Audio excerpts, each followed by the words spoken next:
This is an important decision for the next 50 years.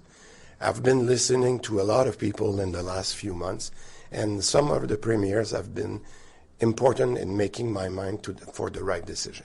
Some of the premiers, he's referring to the 6 premiers, the 6 remaining living premiers, former premiers of Quebec, who sent a letter, penned a letter to the premier and obviously to Christian Dubé to let him know that this idea of creating the new Bill 15 and a giant crown corporation to administer health in this province is a bad idea and will have a negative impact on the institutions that it affects. Aaron Derfel is the Montreal Gazette's health reporter, wrote on this today. Aaron, thank you for being here this afternoon. Good afternoon, Aaron. I wanted to start by asking you the question of how long have you been covering healthcare here? 25 years. 25 years. Have you ever seen the situation worse than it is now? And is that even a fair question? It's a fair question, and I think, no, there have been times when, you'll recall, you're mentioning, the 6 premiers, Pauline Marois, you'll recall that it would have been in the early 2000s that we sent cancer patients to Plattsburgh because there was a shortage of radiotherapy equipment. That was a very embarrassing episode. But I would say when you look at the main indicators, things like wait lists for surgery, for essential surgery like cancer and heart surgery, and then for non-urgent surgery, those indicators are up. People are waiting longer than ever.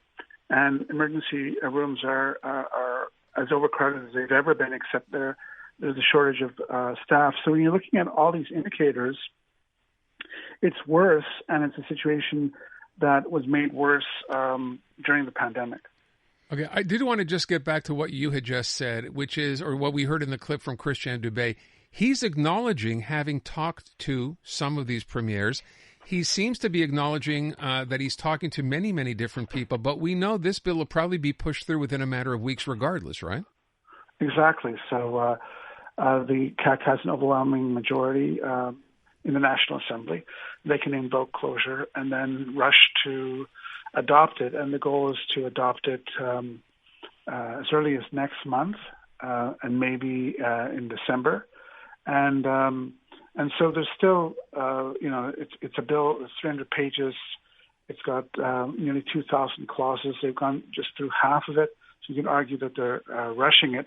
And what you're talking about here is setting up a parallel to the health ministry, a state or crown corporation, Santé Québec, that would provide services under Medicare, so people would not pay it out of pocket. But there might be more partnerships with private clinics.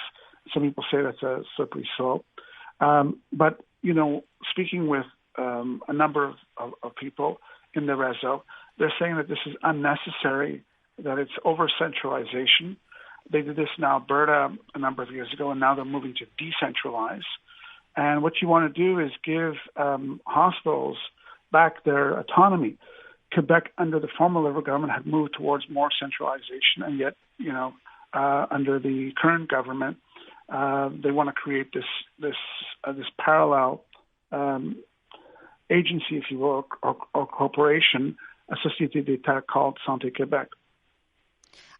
As you reported in the Gazette, this letter came after a lot of diplomatic efforts being made, high level and discreet, as you said, throughout the summer, to get the government to change their minds about Bill 15.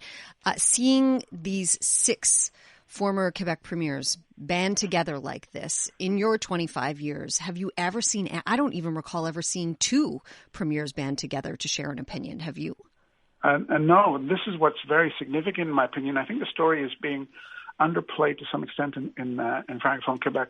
You got 3 former Parti Québécois premiers, 3 former Liberal premiers banding together like this. It's of interest to them, and to take on the government this way with an open letter and following this campaign that had been going on since the summer to try to persuade the government. There's so many, Quebec has already gone through 2 previous reforms, one by Lucien Bouchard in the mid-1990s when the virage ambulatoire, when hospitals were closed, like the Queen Elizabeth. And then the last reform was in 2015. Some people say that led partly to the defeat of the Liberal government at the time. So, yet again, we're tinkering. What I find interesting is just a few days ago, Christian Dubé, the health minister, announced the appointment of an access coordinator. I think that's a great idea. I don't think you need to create a new agency at a cost of $60 million over 2 years. You can do it in an efficient way, establish an access coordinator, as they are doing now. But this is apart from Bill 15, to find ways to streamline access to healthcare system.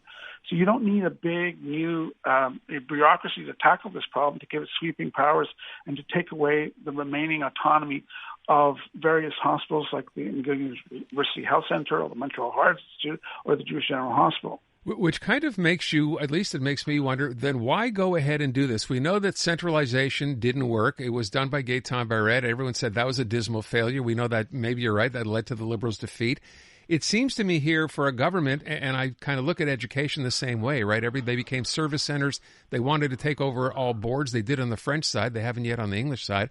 But in your piece, you wrote that by doing this, they'd cut and maybe this is the reason, Aaron, they would cut the number of accredited unions from 136 to 4. Yes. So there's definitely, this government, you could argue, center-right conservative. And so there's some rationale there to achieve some efficiencies. But, Aaron, you were mentioning a moment ago the school service centers. And with the latest reform by the Education Minister, Bernard Drinville, this is a government that really is engaged in significant, re-engineering of the state and of society with their language legislation, with the increase of tuition fees. And it's a government that wants to control more and more and more. And I think that there's a subtext to this open letter. I think that these premiers see what's happening. That François Legault was emboldened by his re-election with a bigger majority. He feels he has a stronger mandate. And so he's really, this is a very strong activist government. Mm-hmm. And this is part of a trend, right? Whether it's health or education. But what's astonishing is when you speak to people, our education system is in a shambles, as is our healthcare system. Mm-hmm. And yet we know this government is not exactly receptive to anybody saying, hey, that's not a good idea. You should maybe try this or do something. They don't like being given advice. So are you having any signs here? Have you seen any inkling that the CAQ is listening? I have to give Christian Dubé credit. Personally, I think that he's modest and he does listen. But, it's François Legault who's calling the shots. Will this letter move the needle? No. But it's interesting that it was published in the Journal de Montréal, because this is a newspaper that François Legault reads. He doesn't read the Montreal Gazette. But he had been following me. I don't know if he's still following me about the premier. Lucky you. So we don't know. I think that Christian Dubé has made some amendments and will try to move to appease some critics. But at the end of the day, Santé Quebec, he's hell-bent on Santé Quebec being established, and there's very, very little that can be done. I want to ask you one last thing, and this came up. We had a nurse, the head of the FIC, actually call us during our call-in segment on this. This whole idea of nurses that we lose in the public sector that go to the private sector, and the $1 billion that the government spends, of course, then in the private sector because we're understaffed in the public sector. How big a part of this is Bill 15? Has there been any mention about, and I know they want to get rid of privatization altogether. Where does that go? Well, that's another really good point, because there's certain initiatives that the government is taking that have nothing to do with Bill 15. So the government had already been moving to close the loophole, if you will, or the possibility of these agencies that charge exorbitant amounts to place nurses in hospitals, and that are really ultimately costing the taxpayer a lot of money. This has nothing to do with Bill 15, and the access coordinator has nothing to do with Bill 15 either, which just raises the question: so why are you proceeding with Bill 15? Is it just to be able to say, I founded Santé Quebec? Is it that petty in the end? It feels that way. God, let's hope not. It really does, though. Aaron Derfel, Montreal Gazette health reporter. Aaron, as always, appreciate your time. Thank you. Thank you. My pleasure.